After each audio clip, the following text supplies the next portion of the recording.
Hello friends, welcome to the Juris Sarathi. आज का हमारा टॉपिक है जज कैसे बने। जो हमारे एलएलबी या बीएलएलबी वाले स्टूडेंट्स हैं, वो लोग जज की प्रिपरेशन तो करना चाह रहे हैं, बट उन्हें एक्चुअल पता ही नहीं है कि वह जज की प्रिपरेशन के लिए क्या करें, कैसे करें, कहाँ से स्टार्ट करें, क्या सही टाइम है इसे स्टार्ट करने का। तो आज हम इन्हीं सारी चीज़ों के बारे में बात करने वाले हैं कि एक्चुअल जज कैसे बने और इसकी क्या प्रिपरेशन होगी, क्या स्टेजेस में इसके एग्जाम होते हैं। इन सारी चीज़ों के बारे में हम लोग आज बात करेंगे। ठीक है, तो स्टार्ट करते हैं। अगर आप राजस्थान एपीओ का एग्जाम दे रहे हैं तो आप हमारी ये सीरीज ज्वाइन कर सकते हैं, जिसमें आपको ये जस्ट आपकी 599 में है। इसमें आपको टोटल जो आपके माइनर लॉज हैं उनकी सारी क्लासेस मिलेंगी। साथ में आपको इसमें आपके टोटल 5 फ्री टेस्ट हैं, 3 टेस्ट हैं, जिसमें आपको हिंदी इंग्लिश के सारे जो टेस्ट हैं वो आपको फ्री मिलने वाले हैं। ठीक है, तो फिर हम स्टार्ट करते हैं।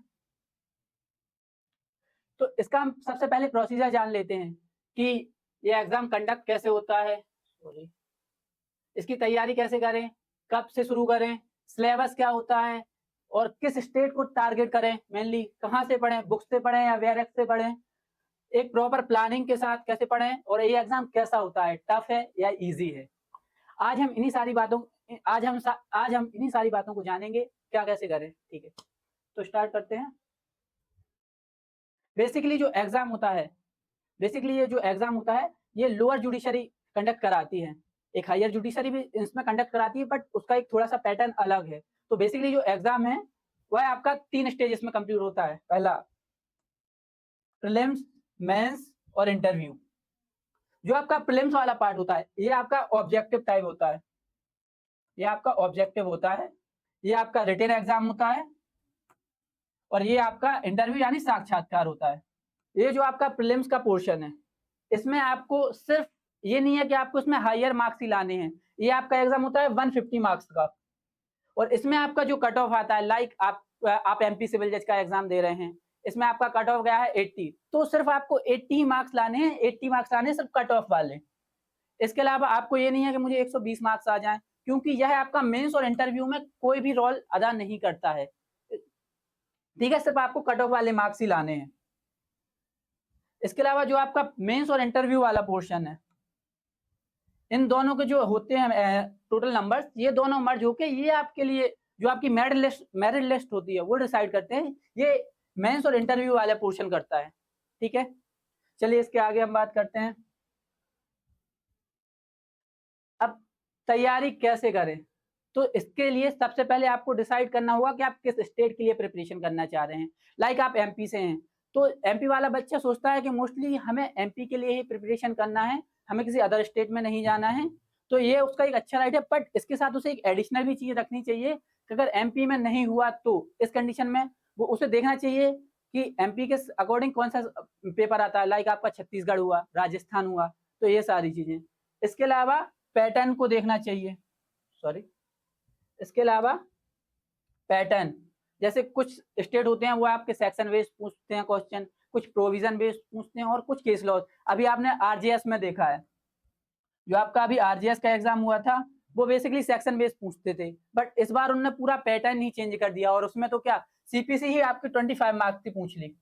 टोटल 23 क्वेश्चंस आए थे उसके। ठीक है, इसके बाद आपको मेनली हमने जो बात करी सिलेबस के बारे में, तो आपको जिस स्टेट के लिए आप प्रिपरेशन कर रहे हैं तो आपको उसका सिलेबस बहुत अच्छे से पता होना चाहिए कि इसमें कौन से आपके कितने लोकल लॉज हैं, कितने आपके मेजर लॉज हैं, इन सारी चीजों के बारे में। तो अगर आप चाहें तो आप एमपी को फोकस कर सकते हैं, इसके अलावा आरजीएस फोकस कर सकते हैं और छत्तीसगढ़, ये तीन, और एक आपका हुआ झारखंड।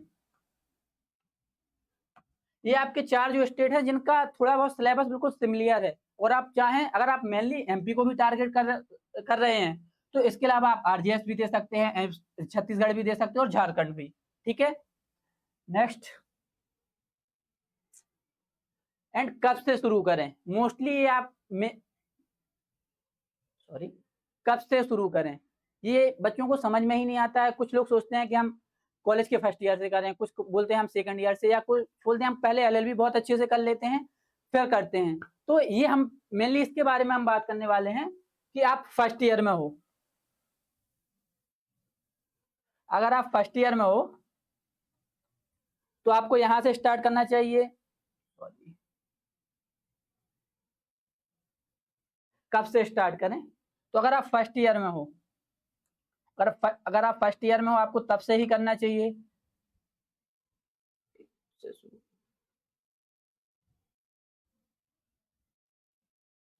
अगर आप फर्स्ट ईयर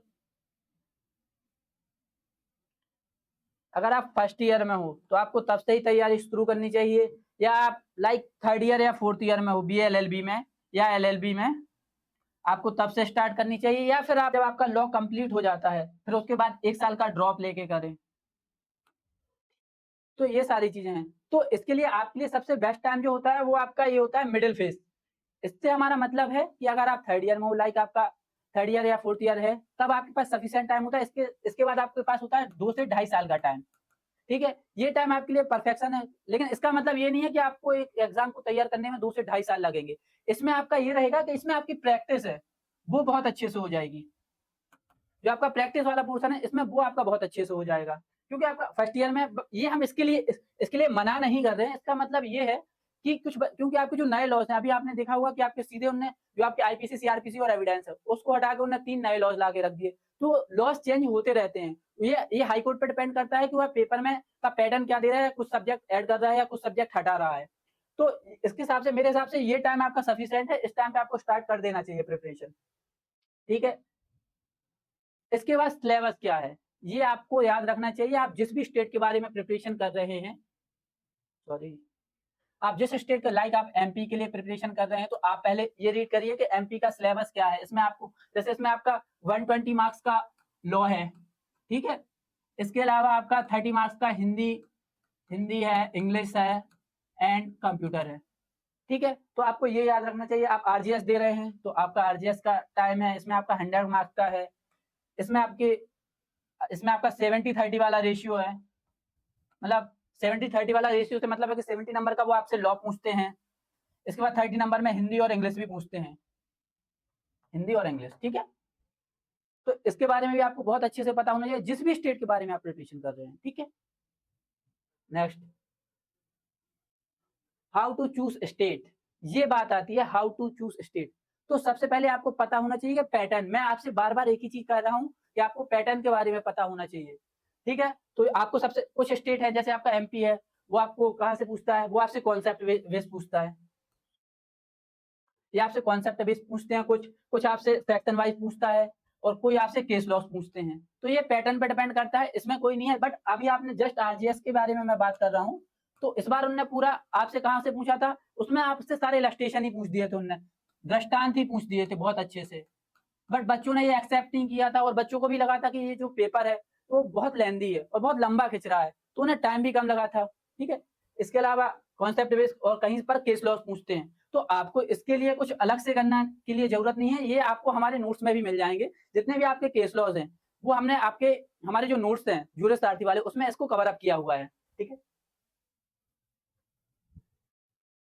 अब मेनली इसके बाद हमारा अगला क्वेश्चन आता है, किस बुक से पढ़ें या वेयरएक्स से पढ़ें? बुक से बुक से पढ़ें या वेयरएक्स से पढ़ें? अगर आप और इस बुक से पढ़ें या वेयरएक्स से पढ़ें, ठीक है? तो अगर आप सिर्फ़ सीजे के लिए प्रिपरेशन करना चाह रहे हैं, तो इसको बिल्कुल साइड में रख दीजिए मेरी तरफ से तो, ठीक है? आप फ़ोकस करिए वेयरएक्स पे प्लस नोट्स पे। जो भी आप अपने हिसाब से नोट्स बनाते हैं, खुद से जो भी आप जो भी आप नोट्स बनाते हैं, उसको प्रिपरेशन करते हैं, तो आप वेयरएक्स और नोट्स से पढ़िए। और नोट्स के बारे में बता दूँ, अगर आपके पास पर्सनल नोट्स है, बहुत अच्छी बात है। अगर आपके पास नोट्स नहीं है, आपके पास टाइम नहीं है नोट्स बनाने का, तो आप जूरिस सारथी के नोट्स खरीद सकते हैं। ये आपको हिंदी और इंग्लिश दोनों मीडियम में मिल जाएँगे, दोनों मीडियम में, ठीक है? इसमें आपके केस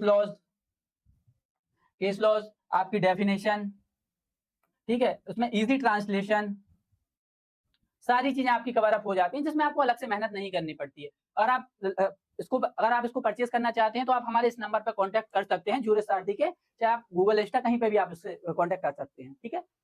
इसके बाद हम बात कर रहे हैं प्लानिंग की। अगर आप जिस भी स्टेट के बारे में अगर आप जिस भी स्टेट के लिए प्रिपरेशन कर रहे हो, उसके लिए आपको प्रॉपर प्लान होना चाहिए, आपको सारी चीज़ें उसके बारे में पता होना चाहिए कि एक्चुअली यहाँ का पैटर्न कैसा आता है, क्या एग्ज़ाम होता है, इन सारी चीज़ों के बारे में, ठीक है? इसके बाद हमारा लास्ट जो बात है, या एग्ज़ाम आसान है या कॉम्प्लिकेटेड है, इसके बारे में। तो ये जो एग्ज़ाम है, वह आपका ईज़ी तो है, बट इसमें कॉम्पिटिशन बहुत ज़्यादा है।